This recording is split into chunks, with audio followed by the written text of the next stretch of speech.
Hello my lovely viewers, welcome to my channel learn with Anjali. इस particular video में हम discuss करने वाले हैं सॉइल एंड इट्स कंपोजिशन के बारे में। कोई भी नई वीडियो स्टार्ट करने से पहले हम शुरुआत करते हैं एक थॉट से। हमारी आज की जो थॉट है ये गीता से ली गई है। ये कहती है कि self doubt is the worst enemy of your life. It is like a drop of poison in a pot of milk. It ruins all your future possibilities. Be cautious but never doubt yourself. Be cautious but never doubt yourself. मतलब कि जैसे एक बर्तन है milk का, यानी दूध का, अगर एक बर्तन है और उस पूरे दूध के बर्तन में आप एक ड्रॉप जहर की मिला दें तो एक तरीके से वो पूरा मिल्क जो है वो पीने योग्य नहीं होता, वो पूरा मिल्क ही जहरीला हो जाता है। जबकि आपने तो इतने बड़े पोट में सिर्फ एक ड्रॉप जहर की मिलाई है। तो सेम वही चीज़ बोली गई है कि भले ही आप में कितनी भी सारी क्वालिटीज़ क्यों ना हो, कितना भी आप में पोटेंशियल क्यों ना हो, कितना भी आप मेहनती क्यों ना हो और कितना भी आप में एक तरीके से पॉजिटिविटी क्यों ना हो, लेकिन एक चीज़ जिस तरीके से लाइक एक जहर की बूंद पूरे मिल्क के बर्तन को जहरीला बना देती है, उसी तरीके से सेल्फ डाउट, जो एक सेल्फ डाउट है वो एक तरीके से अपने ऊपर भरोसा ना करना, जिसे आप बोल सकते हैं कि अपने ऊपर एक तरीके से विश्वास ना होना, ये एक उस जहर की बूंद की तरह है जो पूरे मिल्क के बर्तन के, यानी कि आपकी सारी जितनी भी पॉजिटिविटी है, जितना भी आपके अंदर पोटेंशियल है, जितनी भी आपकी मेहनत है, उन सबको ख़राब कर देता है। तो हमेशा ध्यान रखें, never doubt your potential, never doubt your self. अगर देखो कोई भी नई चीज़ जब आप शुरू करते हो, जब आप कोई भी काम शुरू करते हो, कोई भी चीज़ शुरू करते हो, तो एक इनिशियल स्टेज होती है जिसे बोलते हैं शुरुआती दौर। तो किसी ना किसी चीज़ की शुरुआत तो आपको कभी ना कभी करनी पड़ेगी। और गीता ये कहती है कि जब हम किसी चीज़ की शुरुआत करते हैं, कोई भी काम की आप शुरुआत करते हैं, तो वो शुरुआत में मुश्किल होता ही है। धीरे धीरे विद प्रैक्टिस, धीरे धीरे विद लाइक डिटर्मिनेशन वो काम आपके लिए आसान हो जाता है। तो शुरुआत में चीज़ें मुश्किल होती है। मुश्किल होने का मतलब ये नहीं है कि आप खुद की काबिलियत पर शक करने लगे कि मुझसे होगा कि नहीं होगा। So you have to be determined, you have to be like stable. आपको डटे रहना है चीज़ों पे और आपको चीज़ों को करते रहना है। एक टाइम के बाद आप उसमें मास्टर हो जाएंगे and you will be like amazed कि आपको लगेगा ही नहीं कि आपने कभी इस काम की शुरुआत की थी। आपको लगेगा कि आप इसमें हमेशा से ही मास्टर थे। So this is the extract of this thought. I hope आपको समझ आया होगा और आपको इससे मोटिवेशन मिला होगा। क्योंकि अभी मोटिवेशन मिल चुका है तो आगे बढ़ते हैं वीडियो में। सबसे पहले हम देख लेते हैं कि सॉइल होता क्या है। If you talk about soil, soil is the top most layer of earth crust. जो हमारी अर्थ क्रस्ट होती है, अगर आपको अर्थ क्रस्ट के बारे में जानना है, या अगर आपको अर्थ क्रस्ट या इससे रिलेटेड और भी लेयर्स के बारे में जानना है, तो आप मेरी वीडियो एक बार देख सकते हैं। ऊपर आई बटन में इसका लिंक मिल जाएगा, मिला हुआ है। ओके जो टॉप मोस्ट लेयर है अर्थ क्रस्ट की, that is soil. Top most layer of earth crust is soil, जिसमें कि सारे प्लांट्स और एनिमल्स एक तरीके से डायरेक्टली या इनडायरेक्टली रहते हैं और सस्टेन करते हैं। एक तरीके से डायरेक्टली इनडायरेक्टली सॉइल जो है सबको जीवन प्रदान करती है और वो वहाँ पे सस्टेन करते हैं। अगर हम बात करें ओवरऑल अर्थ की, तो उसमें हमने जैसे पढ़ा है बचपन में कि 70% जो है उसमें पानी होता है और rest of the remaining part जो बचा 30%, that is constituted by land, या that is constituent of land, जो कि मिट्टी का बना होता है। मतलब कि 70% पानी हुआ और 30% जो बना वो क्या हुआ, लैंड हुआ। अब वो जो लैंड पार्ट है वो बेसिकली उसके ऊपर जो अर्थ क्रस्ट लेयर है वो सॉइल बोली जाती है। Okay, if we talk about layer की, सो ये जो लेयर है it is influenced by process of soil formation which is called pedosphere. So layer of the earth that is composed of soil and it is influenced by the process of soil formation. यानी कि जो हमारी पेडोस्फेयर, यानी कि हमारी जो soil है, soil जो है ये काफ़ी सारी कॉन्स्टिट्यूएंट से मिलके बनी है।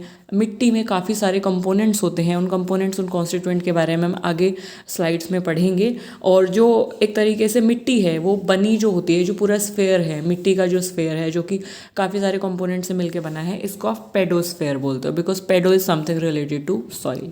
इसमें एक टर्म आती है पेडोजेनेसिस। पेडोजेनेसिस मतलब कि फॉर्मेशन ऑफ सॉइल की किस तरीके से विद टाइम जो है कितने फैक्टर से और किस तरीके से विद टाइम सॉइल की फॉर्मेशन होती है। तो pedo is something related to soil, यानी कि वो स्फेयर अर्थ का जिसके ऊपर मिट्टी है, जिसके ऊपर सॉइल है। सो आई होप आपको सॉइल के बारे में चीज़ें क्लियर हो गई होंगी। इस तरीके की कुछ मिट्टी होती है, दिखने में मिट्टी बहुत अलग अलग तरीके की होती है, उसके बारे में हम किसी और वीडियो में डिस्कस कर लेंगे। Okay, now moving on to composition of soil, this is very much important. ये NTA UGC नेट प्लस जो अदर इन्वायरमेंट के हमारे इन्वायरमेंट रिलेटेड एग्जाम्स हैं उसमें ये सीधा सीधा क्वेश्चन आता है कि मिनरल कंटेंट कितना होता है सॉइल में, ऑर्गेनिक कंटेंट कितना होता है, वाटर और एयर कितना होता है, या एक तरीके से जो हमारे सॉइल के कंपोजिशन होते हैं उनका परसेंटेज बताइए। कुछ इस तरीके से क्वेश्चन हमारे पास आ जाता है। If we talk about soil, कि सॉइल जो है मिनरल, ऑर्गेनिक मैटर, एयर और वाटर, ये 4 मेन कंपोनेंट्स हैं सॉइल के, जिससे मिलके मिट्टी बनी होती है। अब अगर हम टोटल मिट्टी को ले, टोटल कॉन्स्टिट्यूएंट ले सॉइल का 100%, 100% में सबसे पहले हम लेते हैं सबसे ज़्यादा जो कॉन्स्टिट्यूट करता है सॉइल, वो करता है हमारा मिनरल कंटेंट, या जिसे हम बोलते हैं इनऑर्गेनिक कंटेंट। मिनरल कंटेंट होता है मिट्टी में 45%, यानी कि सबसे मैक्सिमम कंटेंट मिनरल का होता है। सेकंड वन इज़ हमारा 25%, यानी कि अगर हम 50% लेते हैं तो आधा उसमें होता है पानी और आधा उसमें होता है वाटर। फिर बचा 5% विच इज़ ऑर्गेनिक कंटेंट, मतलब कि अभी हम इसे इस तरीके से कैटेगराइज करते हैं। अगर हम इसको 50-50 लेते हैं, ओके, सो 50 में 25% एयर आया, 25% हमारी मिट्टी में होता है पानी, ओके। ये अदर जो 50% है, इसमें 45% जो है वो है मिनरल और बचा 5% है ऑर्गेनिक मैटर। तो हमारी मिट्टी सबसे ज़्यादा जो कॉन्स्टिट्यूट करती है वो करती है मिनरल कंटेंट या इनऑर्गेनिक कंटेंट। चलिए एक बार देख लेते हैं कि क्या होता है mineral content. If we talk about mineral, so mineral जो है they are important elements in soil. जो हमारी मिट्टी में एलिमेंट्स प्रेजेंट होते हैं, चाहे वो मैक्रो अमाउंट में हो यानी कि बहुत कम अमाउंट में हो, चाहे वो माइक्रो यानी कि बहुत ज़्यादा अमाउंट में हो, ठीक है। सो जो भी हमारी मिट्टी में इनऑर्गेनिक एक तरीके से एलिमेंट्स प्रेजेंट होते हैं, वो सभी एलिमेंट्स को या वो सभी एटम्स को हम मिनरल्स बोलते हैं, मिनरल कंटेंट बोलते हैं। और मिनरल कंटेंट जो है ये हमारी मिट्टी में एक मतलब जो इनका जो केमिकल कंपोजिशन होता है नेचुरली हमारी मिट्टी में एक तरीके से प्रेजेंट होते हैं। क्योंकि आप एक अलग वीडियो में हम डिस्कस कर लेंगे पेडोजिनेसिस के बारे में कि मिट्टी की फॉर्मेशन कैसे होती है। तो जब मिट्टी की फॉर्मेशन रॉक से टूट के होती है ना, इन चट्टानों से टूट के मिट्टी की फॉर्मेशन होती है, तो उन चट्टानों में जो मिनरल कंटेंट प्रेजेंट होता है वो हमारी मिट्टी में भी आता है, ओके। अब जो हमारी मिट्टी में आएगा तो जिस तरीके की चट्टान से मिलकर मिट्टी बनी है उसी तरीके का हमारी मिट्टी में मिनरल कंटेंट होता है। तो इसलिए बोला गया है कि दीज आर नेचुरली एक तरीके से प्रेजेंट इन सॉइल। तो these are naturally present in soil because rocks are naturally present on our earth, और रॉक से मिलके, रॉक से टूट के या वेदरिंग प्रोसेस से मिट्टी बनी है। तो ये जो मिनरल कंटेंट है नेचुरली हमारी मिट्टी में प्रेजेंट होता है, नेचर से ही आता है, हम इसमें मिनरल्स ऐड नहीं करते हैं। तो 45% जो मिनरल कंटेंट है वो हमारी मिट्टी में प्रेजेंट होता है नेचुरली, जिसका कि केमिकल कंपोजिशन फिक्स होता है एक पर्टिकुलर सॉइल में। इफ़ वी टॉक अबाउट, अगर हम कलेक्टिवली मिनरल की बात करें मिट्टी में, तो सबसे ज़्यादा ओलिविन और फेल्ड्स्पार मिट्टी में प्रेजेंट होते हैं। These are name of minerals, ठीक है। तो मिट्टी में और क्या क्या प्रेजेंट होते हैं, जैसे कि आपको यहाँ पे दिख रहे हैं कि पोटेशियम है, जिंक है, मोलिब्डेनम है, क्लोरीन है, magnesium, calcium, phosphorus, nitrogen, copper, magnesium, boron, iron, sulphur. तो these are mineral content which are naturally present in soil. Okay, now moving on to organic content. This is something very much important. और इसका constituent कितना constitute करता है, कितना percent होता है, एक बार मुझे रिकॉल करा दीजिए। ऑर्गेनिक कंटेंट का जो एक तरीके से ये कॉन्स्टिट्यूट करता है 5% इन सॉइल, ओके। कम है but yet it is very important.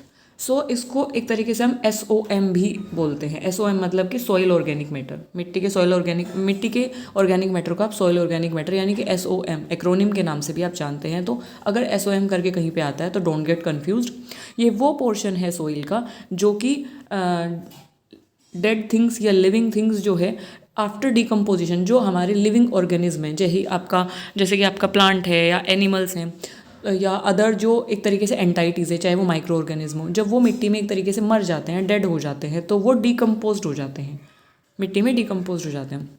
जब वो डिकम्पोज्ड हो जाते हैं, किसके थ्रू वो डिकम्पोज होते हैं मिट्टी में? वो डिकम्पोज्ड होते हैं माइक्रोब्स के थ्रू जब वो डिकम्पोज्ड हो जाते हैं मिट्टी में, तो ये ऑर्गेनिक मैटर की फॉर्म में एक तरीके से मिट्टी में मिक्स हो जाता है, बन जाता है, ह्यूमस की फॉर्म में मिट्टी में मिक्स हो जाता है। तो इसलिए आप इसे ऑर्गेनिक कंटेंट बोलते हैं। Organic is something related to जिसमें हाइड्रोजन और कार्बन हो। तो हमारी बॉडी में हाइड्रोजन और कार्बन प्रेजेंट है, प्लांट्स की बॉडी में हाइड्रोजन और कार्बन प्रेजेंट है। तो जो भी लिविंग मैटर है जब उसकी डेथ हो जाती है या वो डिकम्पोज हो जाता है तो वो सॉइल में ऑर्गेनिक मैटर की फॉर्म में प्रेजेंट होता है। तो क्या जो लिविंग कंटेंट है, जैसे कि सपोज़ करो हमारी मिट्टी में कोई लीफ है, लीफ जो है प्लांट से एक तरीके से डीअटैच हो गई है, झड़ के वो मिट्टी में गिर गई है, क्या वो सॉइल ऑर्गेनिक मैटर नहीं होगा? वो भी सॉइल ऑर्गेनिक मैटर होगा। या जो भी हमारी फ्लोरा है, जो भी फोना है, जैसे कि प्लांट में जितने भी सॉइल टर्मेट्स या अर्थ फॉर्म या जितने भी फ्लोरा या फोना यानी कि एनिमल्स और प्लांट रह रहे हैं मिट्टी में, वो भी सॉइल ऑर्गेनिक मैटर के अंडर में ही आते हैं। ये बात ध्यान रखने वाली है। अगर पूछा जाता है कि कितने जो भी फ्लोरा है, फोना है, या जो भी एक तरीके से इकोसिस्टम है अर्थ का, सॉरी सॉइल का जो इकोसिस्टम है, वो किस में आता है, जो प्लांट है, एनिमल है, जितने भी ये ऑर्गेनिक मैटर है सॉइल का, वो किस वाले पोर्शन में आएगा, वो मिट्टी के सॉइल ऑर्गेनिक पोर्शन में आएगा, जो कि हमारा 5% है। ओके, सॉइल ऑर्गेनिक मैटर जो है 3 तरीके के होते हैं मेनली। एक होता है कम्प्लीटली डिकम्पोज्ड ऑर्गेनिक मैटर, मतलब कि ऐसा ऑर्गेनिक मैटर जो कि माइक्रोब्स के थ्रू कम्प्लीटली डिकम्पोज्ड हो गया है, एक तरीके से उसे कॉम्प्लेक्स से सिंपलर सब्सटेंसेस में कम्प्लीटली तोड़ दिया गया है, वो अब मिट्टी में मिल चुका है, तो उसको आप बोलते हो कम्प्लीटली डिकम्पोज्ड ऑर्गेनिक मैटर। एक होता है पार्शली डिकम्पोज्ड, मतलब कि डिकम्पोजिशन की प्रोसेस जो है ऑनगोइंग है, यानी कि अभी जो ऑर्गेनिक मैटर है, चाहे वो कोई प्लांट है या कोई एनिमल है, अगर उसकी डेथ हो गई है, वो अभी कम्प्लीटली डिकम्पोज नहीं हुआ है, बट आधा डिकम्पोज हो गया है, वो मिट्टी में हाफ मिल चुका है, हाफ अभी वो एक तरीके से उसी स्टेट में है, तो वो होता है पार्शली डिकम्पोज्ड ऑर्गेनिक मैटर। अनडिकम्पोज्ड की अगर हम बात करें, यानी कि कोई ऐसा ऑर्गेनिक मैटर जो मिट्टी में है बट अभी डिकम्पोज नहीं हुआ है, जैसे कि सपोज करो कोई लीफ है, अभी अभी वो प्लांट से टूट के मिट्टी में गिरी है, बट अभी वो डिकम्पोजिशन की प्रोसेस में नहीं गई है, डिकम्पोज नहीं हुई है, तो यानी कि ये पूरा जो ऑर्गेनिक मैटर है इसे कैटेगराइज किया था कम्प्लीटली डिकम्पोज्ड, पार्शली डिकम्पोज्ड या अंडर डिकम्पोज्ड, जो डिकम्पोजिशन की प्रोसेस में है। ओके, सो ये हमारा सॉइल ऑर्गेनिक मैटर है। जैसे कि सपोज करो इफ़ वी टॉक अबाउट, यहाँ से स्टार्ट करते हैं सॉइल ऑर्गेनिक मैटर। अब सॉइल ऑर्गेनिक मैटर काफ़ी इंपॉर्टेंट होता है, क्योंकि ये एक तरीके से डिकम्पोजिशन हुआ है ना चीज़ों का, तो डिकम्पोजिशन का मतलब है कॉम्प्लेक्स से वो चीज़ें वापस से सिंपलर फॉर्म में आ गई हैं। जब वो सिंपलर फॉर्म में आई हैं तो वापस से वो मिट्टी में मिल गए हैं, जो भी उन प्लांट्स और एनिमल के अंदर जो भी मिनरल्स थे वो वापस से मिट्टी में मिल गए हैं। अब वापस से सॉइल ऑर्गेनिक मैटर की फॉर्म में, या एक तरीके से वापस से वो न्यूट्रिएंट प्लांट लेगा अपनी रूट्स के थ्रू, उसको एनिमल खाएंगे, वापस से वो एनिमल की बॉडी में जाएगा, एनिमल्स की बॉडी में जाके वापस से जब एनिमल की डेथ होगी तो वापस से वो डिकम्पोज होकर मिट्टी में मिल जाएगा। तो इस तरीके से पूरा साइकिल चलता है। I hope you got my point on organic matter. Now moving on to next one, which is air. If we talk about air, so air-filled pores जो हैं, air-filled pores of the soil contain the gaseous component, जैसे कि nitrogen है, oxygen है, which is present in the pores. मतलब कि हमारी जो मिट्टी है, मिट्टी में ना पोर्स प्रेजेंट होते हैं, छोटे छोटे, उनके 2 पार्टिकल्स के बीच में, एक तरीके से 2 जो सॉइल के पार्टिकल्स होते हैं उनके बीच में ना कुछ पोर्स प्रेजेंट होते हैं, तो उन पोर्स के बीच में ना गैसेस फिल होती हैं, गैसेस कंपोनेंट्स होते हैं, जैसे कि नाइट्रोजन होती है, ऑक्सीजन होती है, कहाँ से आती है, एटमॉस्फेयर से एक तरीके से उसमें मिक्स हो जाते हैं, या जो नाइट्रोजन उसको राइजोबियम बैक्टीरिया एक तरीके से फिक्स करते हैं सॉइल में, तो इस तरीके से गैसेस जो है मिट्टी में मिक्स हो जाती हैं। उसके अलावा कार्बन डाइऑक्साइड भी यहाँ पे प्रेजेंट होती है, वो हायर अमाउंट में मिट्टी में प्रेजेंट होती है कंपैरेटिवली एटमॉस्फेयर, समझे, मतलब कि एटमॉस्फेयर में जितनी वो है ना उससे ज़्यादा वो मिट्टी में प्रेजेंट होती है। क्यों? क्योंकि वहाँ पे क्या होता है, गैस प्रोडक्शन होता है माइक्रो ऑर्गेनिज्म के थ्रू, जैसे कि मानो कि डिकम्पोजिशन हो रहा है, अब डिकम्पोजिशन की प्रोसेस में कुछ एक तरीके से वो कार्बन डाइऑक्साइड को रिलीज़ करेंगे, पहली चीज़ तो ये। दूसरी चीज़ कि वहाँ पे जो है जो कुछ माइक्रो ऑर्गेनिज्म क्या होते हैं कि वो एरोबिक रेस्पिरेशन करते हैं, यानी कि वो ऑक्सीजन की प्रेजेंस में रेस्पायर करते हैं, तो उनका जो बाई प्रोडक्ट निकलता है वो क्या निकलता है, CO2।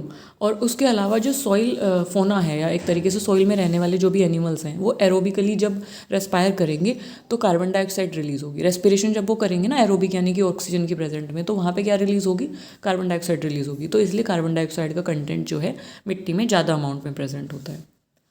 अब अगर हम बात करें सॉइल गैसेस की, तो उसमें nitrogen, carbon dioxide, oxygen present होती है।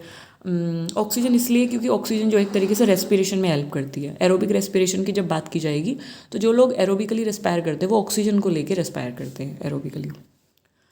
और जो अदर नेचुरल गैसेस भी इसमें प्रेजेंट होती है, जैसे कि nitric oxide, nitrous oxide, methane और अमोनिया। अब मीथेन एक तरीके से बाई प्रोडक्ट है, जैसे डिकम्पोजिशन हो रहा है ना, तो डिकम्पोजिशन हो रहा है तो जो गंदी सी गैस निकलती है, जो स्मेली होती है, जो बहुत बदबूदार होती है, वो मीथेन होती है, अमोनिया होती है, ठीक है। सो हाइड्रोजन सल्फाइड प्रेजेंट होती है, तो इस तरीके की गैसेज जो हैं वो मिट्टी में प्रेजेंट होती हैं, ड्यू टू डिकम्पोजिशन की वजह से आती हैं, कुछ एरोबिक रेस्पिरेशन की वजह से आती हैं। सो इस तरीके से जो मिट्टी के जो पोर्स हैं उनके बीच में गैसेस कंपोनेंट भी होते हैं। एक बार ये पिक्चर देख लीजिए, इससे आपको और भी क्लियर हो जाएगा। फॉर एग्जांपल जैसे कि ये हमारा सॉइल है, यहाँ पर ये जो आपको ब्राउन कलर से दिख रहे हैं ये हैं सॉइल के पार्टिकल्स, इनके बीच में जो ब्लू कलर से शो हो रखा है ये है सॉइल वाटर, जो कि मिट्टी के पोर्स के बीच में पानी भी प्रेजेंट होता है। और जो ये वाइट कलर के पोर्स आपको दिख रहे हैं ये हैं आपके एयर के एक तरीके से कंपोनेंट, एयर का कॉन्स्टिट्यूएंट है, यानी कि ये एयर प्रेजेंट है मिट्टी के पार्टिकल्स के बीच में। वाइट कलर के जो स्पेस हैं they symbolise presence of air in soil particles, between soil particles. तो सॉइल के पार्टिकल्स के बीच में ये एयर की प्रेजेंस को शो कर रहे हैं। अब देखो यहाँ पे जैसे कि ऑक्सीजन ली गई, अब ऑक्सीजन जब ली जाएगी तो प्लांट जो है एक तरीके से रेस्पायर करेंगे, और रेस्पायर जब वो करेंगे तो CO2 को रिलीज़ करेंगे। तो इस तरीके से कहीं ना कहीं मिट्टी में सॉइल का आना जाना, सॉइल में गैसेस का आना जाना होता रहता है, एक तरीके से गैसेस उसमें मिक्स होती हैं। Now moving on to water content.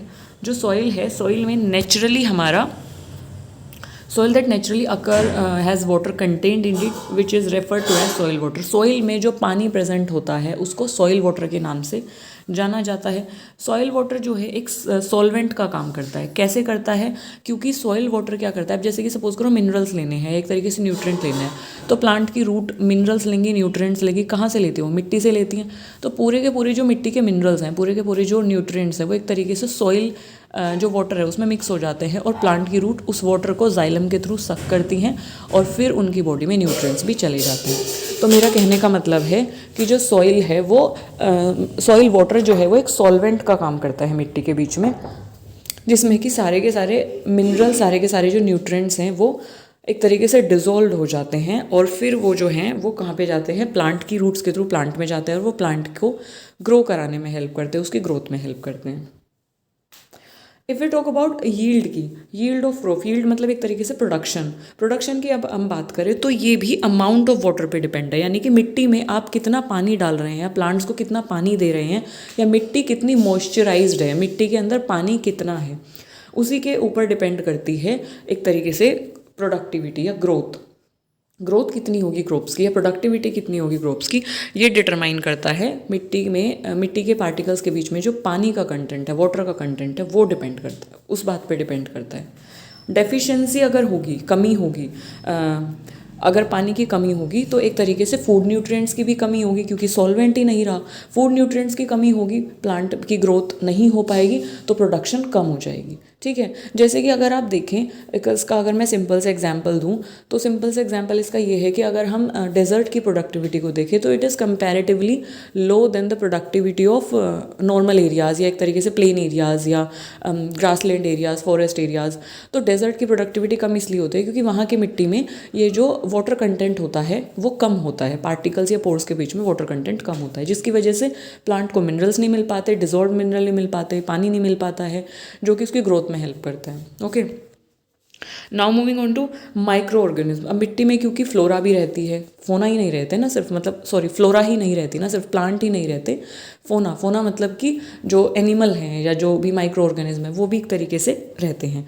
तो उनको रेस्पायर करने के लिए, उनको एक तरीके से ग्रोथ के लिए उनको भी न्यूट्रिएंट्स की ज़रूरत होती है, या उनकी मेटाबॉलिक एक्टिविटीज़ के लिए उनको भी न्यूट्रिएंट, मेटाबॉलिक एक्टिविटीज़ एक तरीके से जो भी केमिकल रिएक्शंस उनकी बॉडी में ऑन गोइंग है, तो उनको भी एक तरीके से पानी की ज़रूरत पड़ती है। तो वो पानी उन्हें मिलेगा तो अपनी वो रिक्वायरमेंट को पूरा कर पाएंगे, और तो वो मिट्टी में अपना काम कर पाएंगे जो कि वो कर रहे थे, चाहे फिर वो राइजोबियम हो जो कि नाइट्रोजन फिक्सेशन का काम कर रहा था, या फिर वो साइनोबैक्टीरिया हो। If you talk about soil water कि ये हेल्प करता है मिट्टी में चलने वाली जो भी बायोलॉजिकल एक्टिविटीज़ हैं, चाहे वो हमारे प्लांट्स के अंदर हो रही हैं, या हमारे माइक्रो ऑर्गेनिज्म कर रहे हैं, या वो अर्थ फॉर्म कर रहा है, तो जो भी मिट्टी में होने वाली बायोलॉजिकल, इसके साथ साथ केमिकल एक्टिविटीज़ है, चाहे वो नाइट्रोजन फिक्सेशन हो, ठीक है, तो ये भी जो बायोलॉजिकल और केमिकल एक्टिविटीज़ जो भी मिट्टी में चल रही हैं, सॉइल वाटर इसमें एक इम्पॉर्टेंट अहम रोल प्ले करता है। और जैसे कि हमने बताया भी है कि प्लांट की ग्रोथ के लिए एक इम्पॉर्टेंट कॉन्स्टिट्यूएंट होता है, तो मिट्टी में पानी का होना बहुत ज़रूरी है। मिट्टी में किस तरीके से पानी प्रेजेंट होता है? कुछ इस तरीके से, जैसे कि मिट्टी में लाइक रेन आई, वो बारिश गिरी, तो मिट्टी के जो पोर्स होते हैं वो इस तरीके से पानी से भर जाते हैं। अगर पूरे भर जाते हैं तो वो सैचुरेशन वाली स्टेज कही जाती है, यानी कि मिट्टी जो है वो सैचुरेटेड हो गई है पानी से, एक तरीके से भर गई है कम्प्लीटली। ठीक है, अगर बहुत ज़्यादा एक तरीके से एक्सट्रीम अमाउंट में सनलाइट होती है या गर्मी पड़ती है तो आपने देखा होगा कि मिट्टी सूख जाती है और उसमें वो विजिबल भी होती है ऊपर से। जैसे कि डेजर्ट एरियाज़ में वो मिट्टी आराम से दिखती है, जो सूखी हुई मिट्टी होती है उसमें दरारें पड़ जाती हैं। तो यानी कि वहाँ पे वाटर का जो कंटेंट होता है वो एक तरीके से सक कर लिया जाता है सनलाइट के थ्रू, वो इवेपोरेट हो जाता है, तो इसलिए मिट्टी सूख जाती है और उसको आप विजिबली देख सकते हैं। सो ये था कि मिट्टी किन किन चीज़ों से मिलके बनी है, क्या क्या उसमें कंपोनेंट्स होते हैं। This is all about constituent of soil या components of soil. I hope आपको इस वीडियो से काफ़ी हेल्प मिली होगी मिट्टी और उसके कंपोनेंट्स को जानने में। नेक्स्ट वीडियो आपको किस पर चाहिए, do let me know in comment section. तब तक के लिए thank you and bye bye.